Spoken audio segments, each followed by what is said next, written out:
Hello students, I welcome you all in this third chapter of Basant part 3 topic बस की यात्रा। बच्चों, आज मैं आप लोगों के लिए कक्षा 8 से चैप्टर 3 लेकर आई हूँ, जिसके लेखक हैं हरिशंकर परसाई। बच्चों, हरिशंकर परसाई एक व्यंग्यकार थे और हिंदी के सुप्रसिद्ध लेखक भी थे।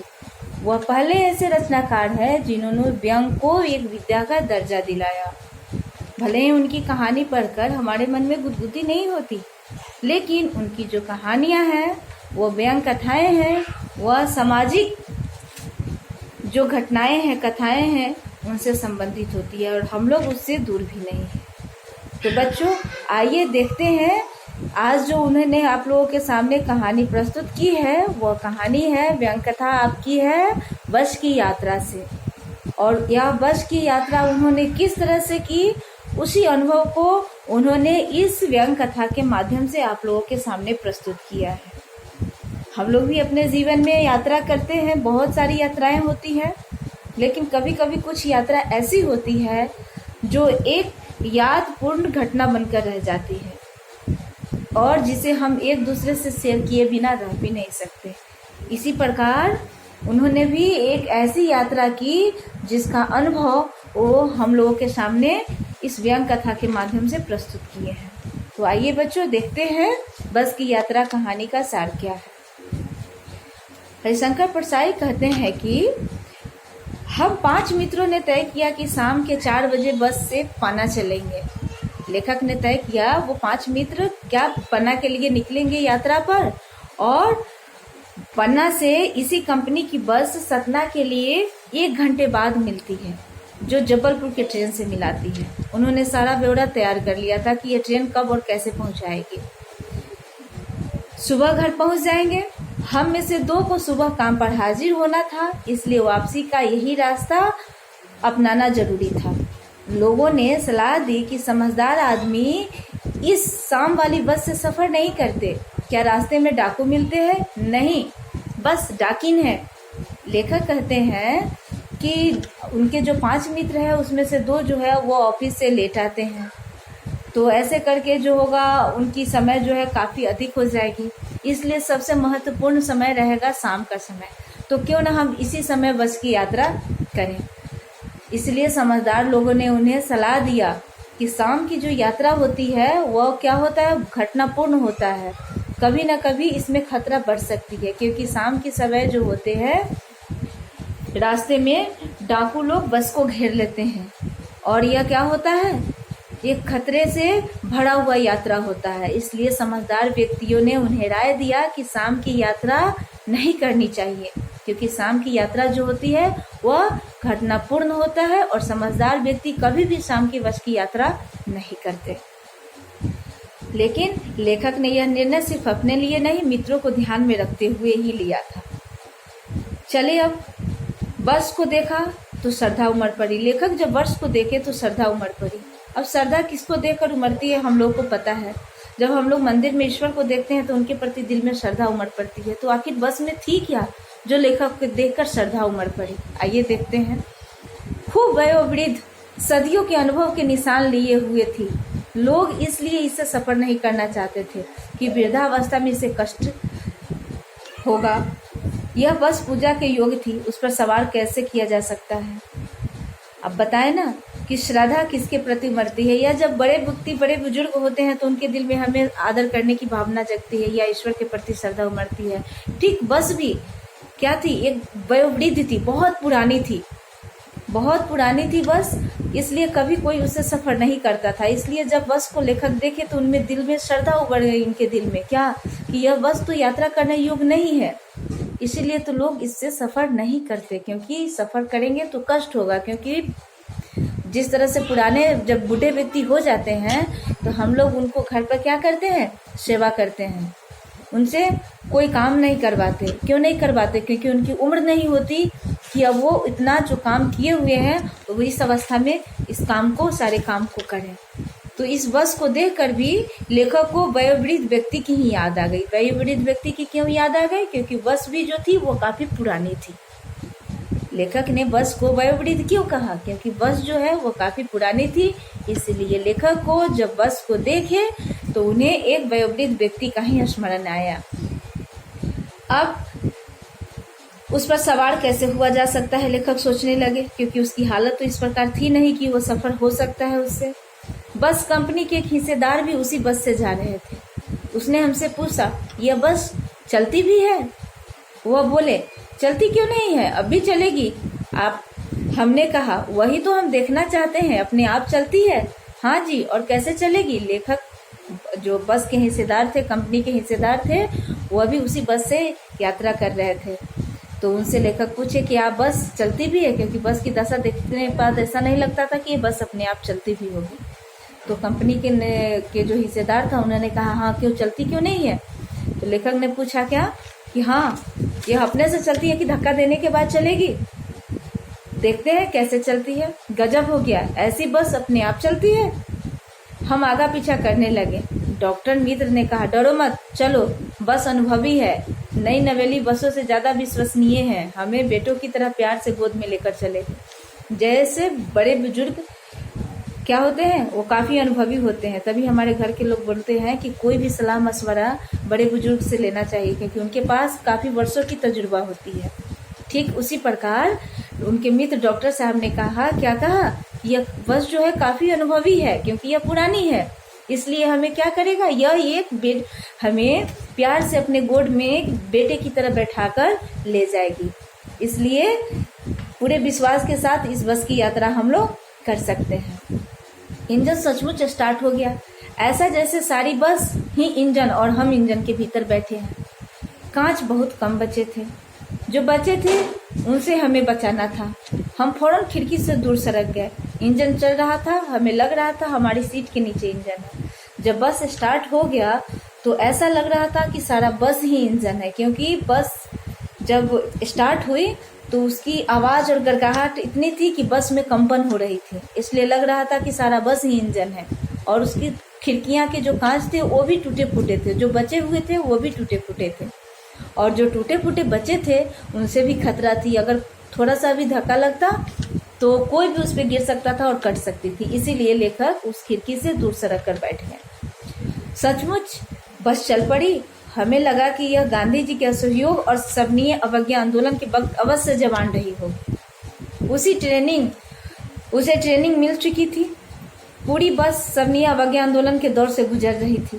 सीट की बॉडी से असहयोग चल रहा था। कभी लगता सीट बॉडी को छोड़कर आगे निकल गई है, कभी लगता कि सीट को छोड़कर बॉडी आगे भागी जा रही है। 8-10 मिनट चलने के सारे भेदभाव मिट गए। यह समझ में नहीं आता था कि सीट पर हम बैठे हैं या सीट हम पर बैठी है। जब बस चलने लगी तो लेखक ने उस बस की तुलना किससे कर दी? महात्मा गांधी के सविनय अवज्ञा आंदोलन से। वो बोले कि उस समय में यह बस क्या हुआ होगा, बस काफी नई होगी और उसी समय से इस बस को ट्रेनिंग मिला हुआ है। तो हमें पूरा विश्वास है कि ये पूरे असहयोग से क्या होगा, यात्रा हम लोगों को करवाएगा। इसलिए लेखक ने बस को गांधी जी के असहयोग और सविनय अवज्ञा आंदोलन के समय की बसों से तुलना की। ठीक है, कभी लगता था लेखक को कि जो हम सीट पे बैठे हैं तो कभी हम ही सीट को छोड़कर आगे चले गए, या कभी उन्हें लगता था कि सीट ही हमें छोड़कर चली गई है। लेकिन ये भी 8-10 मील जब बस चली तो ये भी भेदभाव मिट गए। अब उन्हें समझ में नहीं आ रहा था कि हम सीट पर बैठे हैं या कि सीट हम पर बैठी है। ठीक है, एकाएक बस रुक गई। अब बस क्यों रुक गई? तो मालूम हुआ कि पेट्रोल की टंकी में छेद हो गया। ड्राइवर ने बाल्टी में पेट्रोल निकालकर उसे बगल में रखी और नली डालकर इंजन में भेजने लगी। अब देखिए, यहाँ पर एक व्यंग्यपूर्ण बात लेखक ने बोली है। अब मैं उम्मीद कर रहा था कि थोड़ी देर बाद बस कंपनी के हिस्सेदार इंजन को निकालकर गोद में रख लेंगे और उसे नली से पेट्रोल पिलाएंगे, जैसे माँ बच्चे को मुंह में दूध की शीशी लगाती है। अब कुछ दूर जाने के बाद बस एकाएक रुक गई। तो क्यों रुक गई? क्योंकि पेट्रोल की टंकी में छेद हो गई थी। इसलिए ड्राइवर ने पेट्रोल के बाल्टी में एक नली लगा दी और नली के माध्यम से इंजन में तेल भेजने लगा। तब लेखक ने उसकी तुलना एक गोद में रखे हुए बच्चे से कर दी है। जिस प्रकार माँ एक बच्चे को गोद में रखकर बोतल से दूध पिलाती है, ठीक उसी प्रकार लग रहा था कि अब वह ड्राइवर भी उस टंकी को गोद में लेकर अब नली के माध्यम से उस इंजन में तेल भेजेंगे। ठीक है। बस की रफ्तार अब 15-20 मील हो गई थी। मुझे उसके किसी हिस्सा पर भरोसा नहीं था। ब्रेक फेल हो सकता है, स्टीयरिंग टूट सकता है। प्रकृति के दृश्य बहुत लुभावने थे। दोनों तरफ हरे भरे पेड़ थे जिन पर पक्षी बैठे थे। मैं हर पेड़ को अपना दुश्मन समझ रहा था। जो भी पेड़ आता डर लगता कि इससे बस टकराएगी। लेखक सभी बस को अपना दुश्मन क्यों मान रहे थे? क्योंकि जब भी बस चल रही थी तो उन्हें लग रहा था कि कहीं यह बस जाकर उस पेड़ से टकरा न जाए, इसलिए प्रत्येक पेड़ को लेखक अपना दुश्मन मान रहे थे। वह निकल जाता तो दूसरे पेड़ का इंतजार करते थे, और जब वो झील को देखते तो लगता कि पता नहीं कब यह बस जाकर उसमें गोता लगाने लगे, यानी कि तैरने लगे। उन्हें लगता था कि कहीं अचानक यह बस उस झील में जाकर गिर न जाए। एकाएक फिर बस रुकी। ड्राइवर ने तरह तरह की तरकीबें की पर वह चली नहीं। सविनय अवज्ञा आंदोलन शुरू हो गया था। कंपनी के हिस्सेदार कह रहे थे बस तो फर्स्ट क्लास है जी, यह तो इत्तेफाक की बात है। लेखक ने सविनय अवज्ञा आंदोलन क्यों कहा? लेखक ने कहा कि अब तो यात्रा पर निकल चुके हैं, लेकिन पता नहीं अब हम बचेंगे कि नहीं। अब इस यात्रा में या तो हम अपनी जीत हासिल करेंगे और नहीं तो मौत भी हो सकती है। क्योंकि जब उनके सहयोगी उन्हें बस पर छोड़ने आए थे तो उन्हें इसी रूप में देखे थे कि पता नहीं ऐसे विदा कर रहे थे जैसे कि कभी वापस लौट के ही आने वाले नहीं हैं। ठीक है। छिन चांदनी में वृक्षों की छाया के नीचे वह बस बड़ी दयनीय लग रही थी। लगता जैसे कोई वृद्धा थक कर बैठ गई हो। हमें ग्लानि हो रही थी कि बेचारी पर लद कर हम चले आ रहे हैं। अगर इसका प्राणांत हो गया इस बियाबान में तो हम इसकी अत्यंत करनी पड़ेगी। जब लेखक देखे क्या कि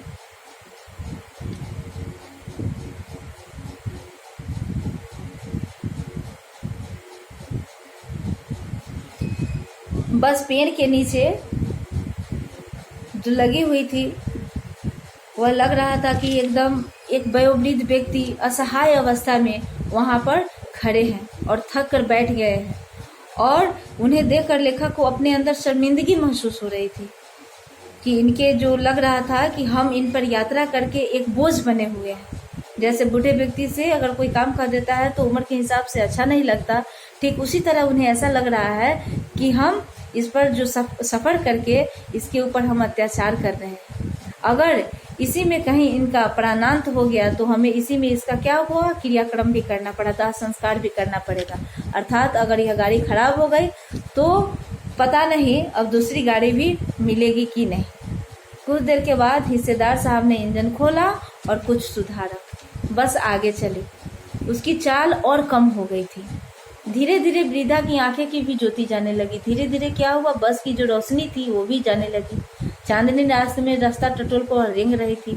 आगे या पीछे से कोई गाड़ी आती दिखती तो वह एकदम किनारे खड़ी हो जाती और कहती, निकल जाओ बेटी, अपनी तो वह उम्र ही नहीं रही। जब भी कोई नई गाड़ी आती तो वह बस ड्राइवर जो था वह क्या करते थे, नई बस को रास्ता दे देते थे। क्यों देते थे? क्योंकि अब उनकी वह बस की रफ्तार नहीं थी जो नए बस की रफ्तार से तुलना कर सके। इसीलिए वह नए बस को क्या कहते थे कि निकल जाओ, क्योंकि अब मेरी वह समय नहीं रहा, मेरा भी समय था जो मैं इसी रफ्तार से गाड़ी चलाता था। अचानक एक पुलिया के ऊपर पहुंचते ही एक टायर फिस करके बैठ गया। वह बहुत जोर से हिलकर थम गई। अगर स्पीड होती तो उछलकर वह गाड़ी बस जो है नाले में भी गिर सकती थी। मैंने उस कंपनी के हिस्सेदार की तरफ पहली बार श्रद्धा भाव से देखा। वह टायरों की हालत जानते हैं, फिर भी जान हथेली पर लेकर इसी बस से सफर कर रहे हैं। अचानक जो बस थी वो क्या हुआ, पुलिया पर जाकर उसका जो एक टायर था वह उसका हवा क्या हुआ, निकल गया। अगर वह बस रफ्तार में होती तो वह निश्चित रूप से जाकर क्या होता, वह नाले में गिर जाती। इसीलिए लेखक कह रहे हैं कि मैं उस कंपनी के हिस्सेदार पर भी ताजुब कर रहा था और श्रद्धा भाव से देख भी रहा था कि वह जानता है कि इस बस की हालत भी सही नहीं है, टायर भी पुरानी है, फिर भी यह अपनी जान हथेली में लेकर यात्रा कर रहे हैं। इसलिए लेखक सोचे कि इसका बलिदान जो है वो तो व्यर्थ हो जाएगा। अगर यह बलिदान की भावना इसका है तो इसको तो एक क्रांतिकारी और आंदोलन का नेता होना चाहिए था। अगर वो क्रांतिकारी आंदोलन के नेता होते तो इसका बलिदान जो होता क्या होता, सार्थक होता। इसीलिए वह उन्हें क्रांतिकारी रूप के नेता के रूप में उन्होंने उसका क्या किया, तुलना कर दिया। अब वो लेखक क्या कर रहे हैं बस के हिस्सेदार के लिए कि ऐसे कंजूस व्यक्ति की अगर मौत भी हो जाती है तो ईश्वर उस व्यक्ति की कैसे इंतजार करेंगे। कहेंगे कि वह महान व्यक्ति आ रहा है जिसने एक टायर के लिए प्राण दे दिए, मर गया पर टायर नहीं बदला। लेखक ने क्या कहा कि मर गया पर टायर नहीं बदला। इसलिए लेखक क्या कर रहे हैं कि अगर यह मरने के बाद ऊपर भी जाएंगे तो ईश्वर क्या कहेंगे कि वह महान आदमी आइए, मैं आपका इंतजार कर रहा हूँ, जो आपने अपने प्राण के लिए एक टायर भी नहीं बदला, है ना। दूसरा घिसा पिसा टायर लगाकर बस फिर उसमें लगा दी और फिर बस को क्या किए, स्टार्ट कर दिया। अब हमने वक्त पर पन्ना पहुंचने की उम्मीद छोड़ दी थी। अब लेखक को उम्मीद नहीं था कि अब हम पन्ना पहुंचेंगे। अब यह बस जब हमें वहां सफर पे पहुंचा दे, अब इस उम्मीद को छोड़कर वह आराम से बस में बैठ गए और पन्ना क्या कहीं भी कभी भी पहुंचाने की उम्मीद छोड़ दी। लगता था जिंदगी इसी बस में गुजारनी है और इससे सीधे उसे लोक का प्रयाण कर जाना है। इस पृथ्वी पर उसका कोई मंजिल नहीं है। हमारी बेताबी तनाव खत्म हो गए। हम बड़े इत्मीनान से घर की तरफ बैठ गए। चिंता जाती रही, हंसी मजाक चालू हो गया। इतने दूर के सफर में ही बस ने उनके मित्रों के साथ जो हरकतें की उनसे क्या हुआ, लेखक ने अपनी यात्रा की सफलता के लिए उम्मीद ही छोड़ दी और वही इत्मीनान से बैठ गए कि अब कहीं भी या पन्ना क्या या किसी भी जगह पर मैं पहुंच जाऊं सुरक्षित, तब समझूं कि मेरा यात्रा सफल हुआ। इसलिए वो अपने घर की उम्मीद लगाए हुए आराम से बस में बैठ गए और हंसी मजाक चलने लगी, क्योंकि उन्हें अब उम्मीद नहीं था कि हमारी जो यात्रा है वह सफल होगी। और लेखक हम लोग इस व्यंग कथा के माध्यम से क्या बताए कि हम लोग भी कभी कभी ऐसे सफरों को सामना करना पड़ जाता है। कभी कभी तो हम लोग अच्छे खासे बस में भी होते हैं, लेकिन अचानक बीच में बस जब टायर फट जाती है, उसकी हवा निकल जाती है और कभी ऐसे जगह पे जाकर रुकती है जहाँ कोई चारा नहीं चलता, तो उस समय हमारे मन में एक अजीब घबराहट होती है। पता नहीं समय पर पहुंचेंगे कि नहीं। अगर एक परीक्षार्थी बैठे होते हैं तो उनके अंदर तो एक ही डर बैठा रहता है कि मेरा एग्जाम छूट जाएगा। बहुत सारी भावनाएं होती हैं। अब भला तो 5 यात्री सफर कर रहे थे इस व्यंग कथा में लेखक के साथ, तो लेखक को उम्मीद ही नहीं थी कि जैसे जैसी घटनाएं बस के साथ हो रही थी कि यह कभी हम लोग सुरक्षित वहां स्थान पे पहुंचेंगे भी। तो बच्चों, कैसा लगा आपको यह व्यंग कथा? है ना, हास्यपूर्ण भी है और रोचक भी है। तो बच्चों, मैं अब आप लोगों के लिए अगले वीडियो में इसी चैप्टर का LR क्वेश्चन लेकर हाजिर रहूंगी। तब तक जो बच्चे हमारे जूम ऐप के माध्यम से अपना ये चैप्टर कंप्लीट नहीं किया है, इस वीडियो को देखकर आप अपना चैप्टर भी कंप्लीट करेंगे और NCERT का क्वेश्चन को भी सॉल्व करेंगे। ठीक है बच्चों, मैं फिर आप लोगों को अगले वीडियो में LR के इसी चैप्टर के क्वेश्चन आंसर के साथ मिलूंगी।